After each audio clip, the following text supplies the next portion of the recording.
Sportsman Nation here with Alan Friesen, our track and field coach. Coach, you guys are a couple meets into the season. Kind of give everybody a little recap of where we're at. Well, the recap is we started off really well. I think we're better. I think right now, if you looked at us this year compared to last year, we're leaps and bounds ahead. Sure. We have, Cornelius is qualified in the high jump. I think he's ranked 8th, if I'm not mistaken. Alex Edwards is qualified right off the bat at the first meet in the 600.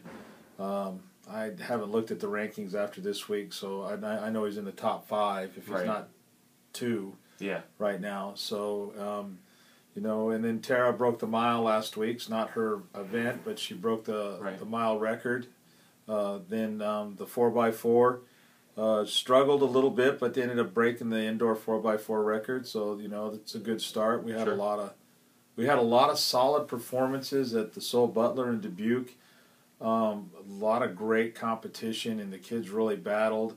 A lot of PRs. I think kids are ready. They're strong. For the most part, we're healthy.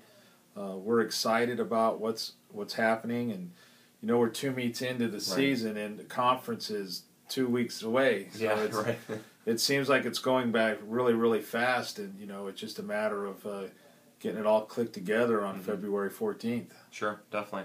Talk about that. What do you guys? I mean, there's a lot of components when you're talking about track and field. You can't just say, okay, well, we're just working on sprinters because today. No, everybody's got to be worked on. But in the history of William Penn over the last 10 years or so, had really strong sprinters. Talk about Gabe and other guys.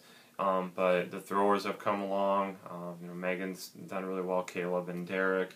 So it's an overall really strong program right now. Really, every area is kind of picked up. I think really, if you look at us, we're deeper than we have been since I've been here, and probably in years past for at least 10 years. Probably we're really deep in a lot of events with a lot of good solid talent. If you kind of look at it, our women is not as deep as we'd like them to be, but we got solid girls in a lot of events, and they're great competitors. The problem with us, what we're having right now is, logistic-wise, is practice. Getting everybody practice at certain times. Right now we start at 12 and we're ending at around 6 o'clock. We're just going with the groups, and coaches are getting their groups together and practicing when they can. So because we have to have the hurdlers practice a little different, because once the hurdles go on the track, nobody can really run around. So, but we managed to get it done. The kids are real eager to get to practice and get their workouts in. And I know at times when you look at us at 3:30, when a lot of us are on there, it doesn't look like we have a huge team, but we have a fairly large team, and it's the competitive team we have had since I've been here. So I'm really pleased with where we're at, what we're doing, and where we're headed. I think we really have an outstanding shot this year of really competing and getting out of that 3rd place rung. I think we have a chance to compete for the Grandview and St. Ambrose for the title. Sure, definitely. Not looking too far ahead. I know it's only a few weeks away, but the simple question is, what's it going to take to beat Grandview and St. Ambrose? That's what everybody probably like to know. Well, simply what it's going to take is going to take every one of our kids to place in their events. We've got to get points out of all our kids. It's plain and simple. We can't let them overrun.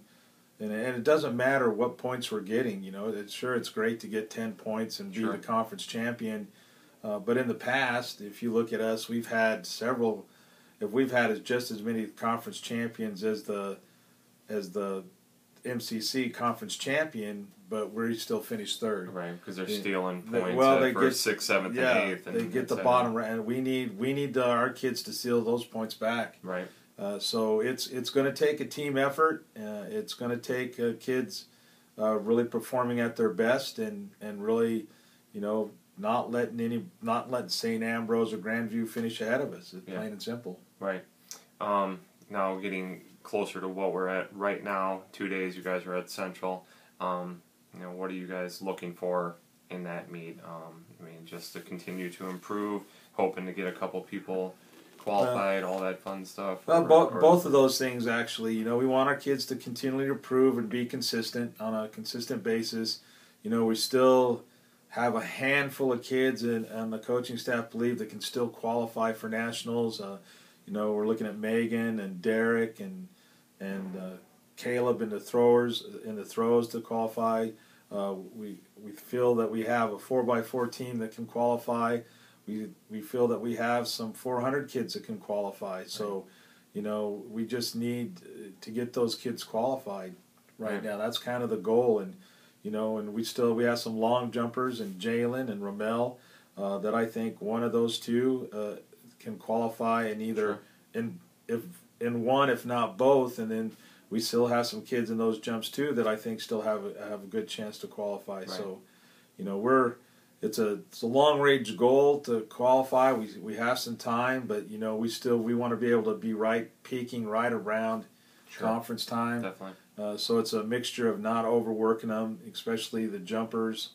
You know, and now that we have kids qualified, you know, the two kids we have qualified in other events, Cornelius example in the high jump, we're probably going to start looking for him, scaling back in high jump meets and maybe work on him for triple jump. Mm-hmm.